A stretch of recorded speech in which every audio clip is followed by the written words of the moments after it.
When I was little, my mom would encourage me to try different things. She would say, "Do you want to learn to play piano? Do you want to learn to draw?" And I would go, "That sounds fun, I would love to try." So I ended up taking piano class and drawing class at the same time.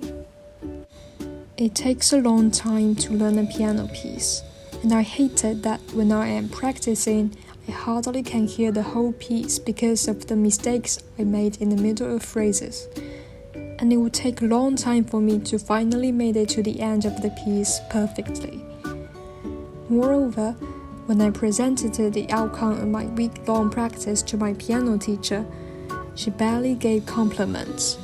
So as I usually get only criticism about my work, I gradually lost interest. The situation was different when I take drawing class. My drawing teacher was very supportive and encouraging.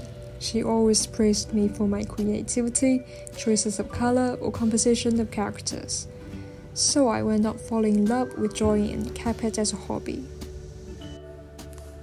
Operant conditioning is a learning process where behaviors are associated with the occurrence of significant events. Thorndike's law of effect indicates that when a behavior has a positive effect, it is likely to be repeated. When a behavior has a negative effect, it is less likely to be repeated. When it comes to playing piano, the criticism I receive and annoyance when practicing act as punishers, which corresponds to the result of me less willing to play the piano.